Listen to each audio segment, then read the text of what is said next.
আপু, আমি আমার নাম বলতে পারবো না, না হলে পরিবারের সমস্যা হবে। এই ঘটনাটা ঘটেছিল আমার কাজিনের সাথে। ওর নাম মারিয়া। ছোটবেলা থেকে আমি আর মারিয়া একসাথে বড় হয়েছি। ওকে আমি খুব ভালোভাবে চিনি। ও কখনো মিথ্যা বলবে না। ও বেশি চুপচাপ মানুষ ছিল, বেশি কারোর সাথে কথা বলতো না, শুধু আমার সাথেই কথা বলতো। ও কোনো জায়গায় যেতেও পছন্দ করতো না, কিন্তু ও নানু বাড়িতে একটু বেশি যেত, কারণ ওখানে ছিল ওর নানু। তো একদিন হঠাৎ করে আমরা সবাই মারিয়ার নানু বাড়িতে যাওয়ার সিদ্ধান্ত নিলাম। আমরা গিয়েছিলাম শুক্রবারে। তো আমরা সবাই একটা সিএনজিতে উঠেছিলাম। ওইখানে ছিল মারিয়া, মারিয়ার আম্মু, মারিয়ার ভাবি, মারিয়ার ভাবির মেয়ে, আর আমি আর আমার আম্মু। তো আমরা আধা ঘন্টার ভেতরে মারিয়ার নানু বাড়িতে পৌঁছে গেলাম। মারিয়ার নানু বাড়ি ছিল আমার দাদুর বাড়ি। তো আমি অনেক মজা করছি। এর পরের দিন ছিল আমার এক্সাম। মারিয়ার আম্মুর ছিল একটা রিলেটিভের বিয়ে। যেহেতু আমার এক্সাম, এজন্য আমি আর আমার আম্মু এর পরের দিন মারিয়ার নানু বাড়ি থেকে, অর্থাৎ আমার দাদু বাড়ি থেকে চলে এলাম। আমাদের চলে আসা দেখে মারিয়ার আম্মু, মারিয়ার ভাবি, মারিয়ার ভাবির মেয়েও চলে এলো। তো আমরা সুন্দর করে একটা সিএনজি নিলাম। ওইখানে মারিয়ার আম্মু বলা শুরু করলো, ভালো হয়েছে আমি চলে এলাম, আমার কালকে একটা আত্মীয়র বিয়ে ছিল।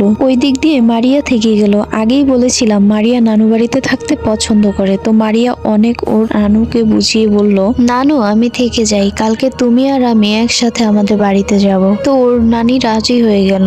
মারিয়ার অনেক বান্ধবী ছিল ওইখানে।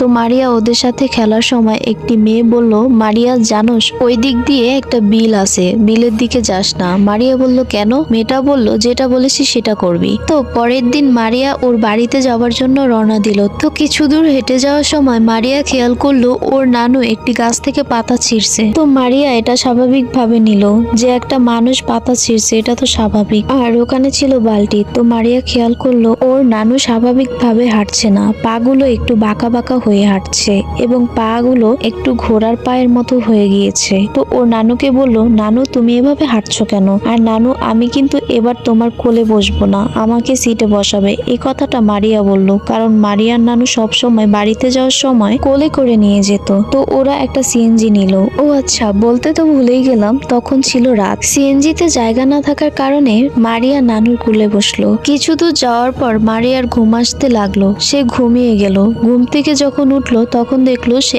একই জায়গায়, মানে ওরা একই জায়গায় ঘুরতেছে এবং চারপাশে কোনো মানুষ নেই। তো সেটা স্বপ্ন ভেবে আবার ঘুমিয়ে গেল। কিছুক্ষণ পর মারিয়া আবার জেগে উঠলো এবং দেখলো ওরা আবার একই জায়গায় এবং তার পাশে দুইটা লাশ। লাশ বলতে যেগুলার উপরে সাদা কাপড় পেঁচিয়ে দেওয়া হয় ওইগুলা। এবং মারিয়া যে তার নানুর কোলে বসেছিল, ওর নানু পিছন দিয়ে অনেক লম্বা হয়ে গিয়েছে, কালো হয়ে গিয়েছে, মুখ দেখা যাচ্ছে না। সামনে কোনো সিএনজি আলা নেই। সে তো কান্না করে দিয়েছে।